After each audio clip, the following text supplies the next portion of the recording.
Assalamualaikum warahmatullahi wabarakatuh dan salam sejahtera.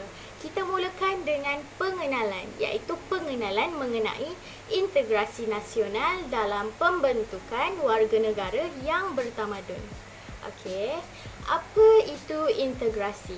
Integrasi adalah proses menyatupadukan pelbagai kelompok masyarakat dalam satu identiti yang sama. Nasional. Apa itu nasional? Lambang kesatuan masyarakat dalam sesebuah negara bangsa.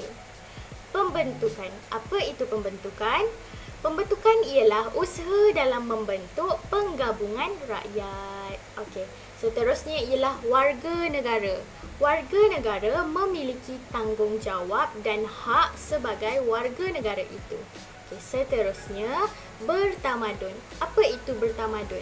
Bertamadun ialah suasana kehidupan yang maju dari segi pemikiran, kepimpinan dan ideologi.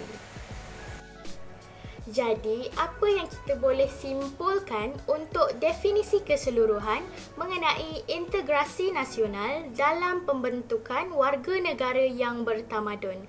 Okey, secara keseluruhannya, ia merupakan usaha menyatupadukan semua kaum yang memiliki cara hidup, ideologi dan kefahaman yang berlainan menjadi sebuah keluarga besar di dalam satu sahaja identiti dengan suasana kehidupan yang maju dan pemikiran terbuka serta berilmu pengetahuan dan berkepimpinan.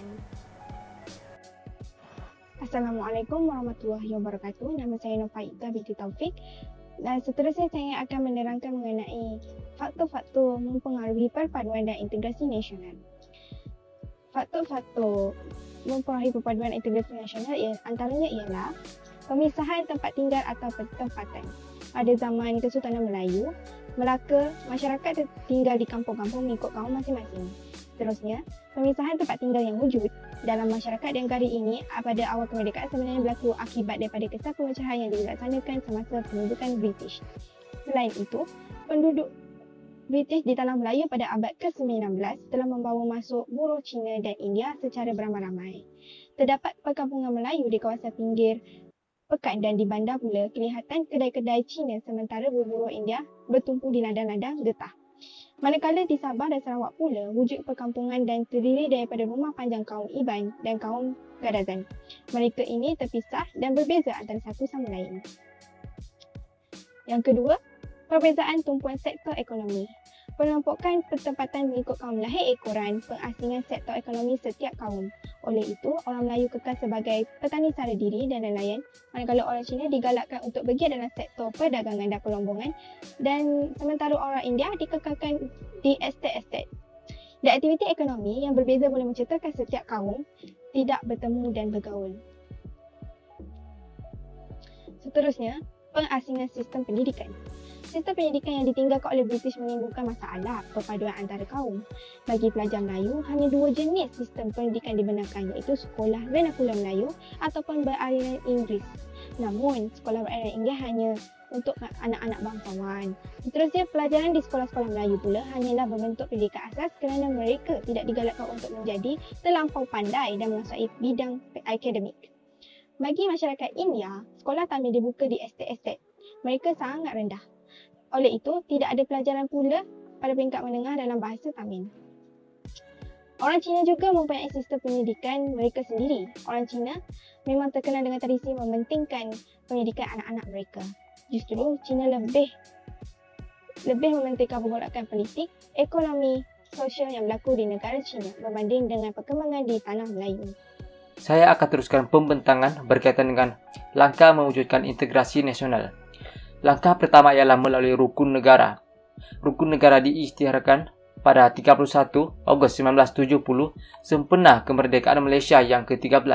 Tujuan rukun negara ini diperkenalkan ialah untuk memperkukuhkan perpaduan kaum yang semakin melemah akibat peristiwa yang berlaku pada 13 Mei 1969. Prinsip yang terkandung dalam rukun negara merupakan kunci kepada keharmonian dan perpaduan kaum demi kejayaan dan kestabilan negara.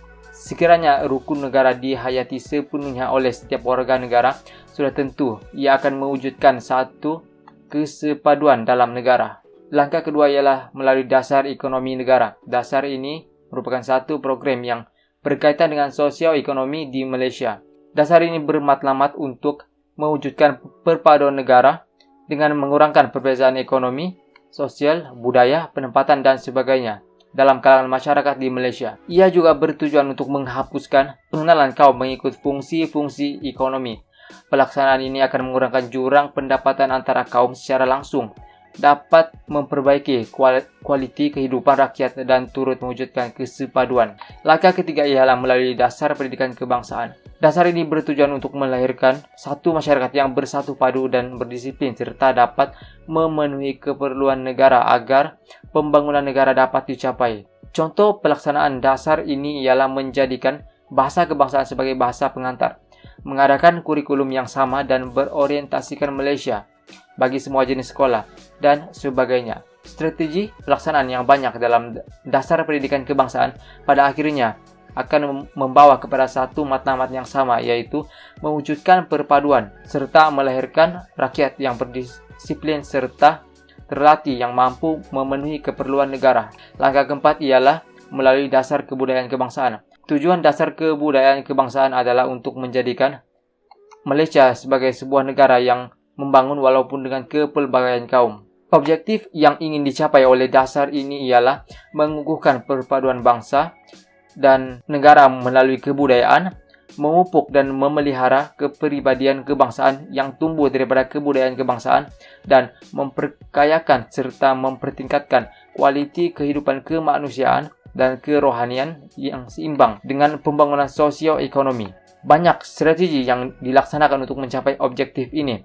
Sekiranya usaha-usaha tersebut berkesan, maka objektif dasar ini akan dapat dicapai. Seterusnya, menjadikan Malaysia sebagai sebuah negara yang stabil dan bersatu padu. Saya Muhammad Hakli bin Muhammad Liza ingin menerangkan kepada anda mengenai kepentingan integrasi nasional dalam pembentukan warga negara yang bertamadun. Terdapat 3 elemen utama dalam kepentingan integrasi nasional. Yang pertama adalah dari aspek ekonomi, yang kedua budaya, dan yang terakhir adalah keselamatan. Dari bidang ekonomi, ianya memberi peluang kepada setiap golongan etnik untuk menceburi bidang ekonomi tanpa sebarang halangan. Di samping itu, memastikan kaum lain juga boleh memegang ekonomi dengan meningkatkan penguasaan orang kaum Melayu India dalam bidang ekonomi. Akhir sekali, negara dapat menjana ekonomi dengan pelaburan dari pelbagai bidang. Dari aspek budaya, dalam budaya akan dapat menjamin kesejahteraan hidup bersama dalam masyarakat majmuk. Seterusnya dapat mewujudkan budaya yang pelbagai dalam negara. Dengan adanya perpaduan dari aspek budaya, akan dapat mengeratkan lagi hubungan sesama etnik di negara kita. Di samping itu akan dapat merapatkan lagi jurang perbezaan antara kaum. Yang ketiga adalah dari aspek keselamatan. Integrasi nasional adalah amat penting bagi mengelakkan berulangnya perkara yang tidak diingini seperti rusuhan kaum pada 13 Mei 1969 yang telah berlaku di negara kita. Keharmonian ini juga mestilah dikekalkan untuk melahirkan perasaan cinta akan tanah air dan sanggup untuk berkorban untuk negara tercinta. Selain itu, perkara ini dapat mengukuhkan lagi keselamatan negara daripada ancaman sama ada luar dan dalam negara. Terdapat strategi ke arah integrasi nasional, iaitu daripada dasar kerajaan, peranan masyarakat, peranan NGO dan juga Islam dan integrasi. Sekian daripada saya mempersilakan rakan seperjuangan saya untuk menerangkan dengan lebih lanjut mengenai integrasi nasional. Sekian, terima kasih. Assalamualaikum dan salam sejahtera. Nama saya Awang Syahril bin Awang Sulaiman akan meneruskan pembentangan kami tentang cabaran dalam memupuk integrasi nasional dalam pembentukan warga negara yang bertamadun terutamanya di Malaysia. Cabaran yang pertama adalah dari segi individu itu sendiri. Perkara ini bermula dari kelemahan individu itu sendiri yang mana mereka tidak memahami maksud integriti itu secara mendalam dan luas. Kita juga tidak boleh menyalahkan mereka 100%. Ini kerana perkara yang lain juga seperti kurang didikan dan penghayatan terhadap nilai-nilai murni juga mendorong kepada sifat yang tidak baik dan negatif muncul dalam diri. Cabaran yang kedua ialah berfaktorkan budaya. Setiap budaya pasti ada sifat yang berbeza bagi menunjukkan atau mencerminkan sesuatu budaya itu. Dapat kita lihat sendiri rakyat Malaysia yang budaya masyarakatnya yang kurang menitik beratkan integriti kerana masih mengamalkan sifat memilih bulu atau lebih dikenali sebagai sikap perkauman. Perkara ini dilihat sendiri yang mana media cetak yang berbagai-bagai mengikut bangsa seseorang itu. Contohnya akhbar yang berbahasa Melayu untuk kaum Melayu, akhbar yang berbahasa Cina untuk orang Cina, India untuk orang India dan banyak lagi. Cabaran ketiga adalah melalui struktur dan institusi. Dalam era globalisasi ini, dunia juga semakin hebat. Maka struktur yang dulu dianggap lapuk tidak lagi sesuai dengan tuntutan dan cabaran baru masa kini. Struktur ini mungkin dari segi peranan masyarakat atau para pemimpin sama ada dalam ekonomi, pendidikan dan pentakmiran. Struktur yang lama menjadi tidak relevan dan membawa kepada matlamat yang tidak jelas dan muhasabah. Justru itu, beberapa tindakan dilakukan dengan memantapkan struktur yang terkini agar sesuai dengan situasi atau merombak susunan itu semula. Cabaran yang keempat dilihat daripada sistem dan prosedur. Tidak dapat kita nafikan lagi bahawa setiap sistem dan prosedur yang kita lalui adalah kurang ketulusan. Hal ini dikatakan kerana penguatkuasa yang memilih sama ada dari segi pangkat, umur atau yang lebih teruk dari warna kulit seseorang individu itu. Walaupun perkara ini sudah lama berlaku, tetapi disebabkan kurangnya pemantauan dan penilaian dari pihak atasan atau profesional menjadikan perkara ini sebagai cacing perosak dalam masyarakat. Cabaran yang terakhir adalah cabaran yang paling dominan dalam masyarakat, iaitu kepimpinan. Sejak dulu lagi, politik di Malaysia memainkan peranan penting dalam memupuk nilai-nilai yang ada dalam diri masyarakat. Secara luaran, kita lihat yang kepimpinan yang kurang teladan dan lemah intizam menyebabkan suasana masyarakat itu kurang mempraktikkan nilai yang sewajarnya. Itu sahaja dari saya. Sekian, terima kasih.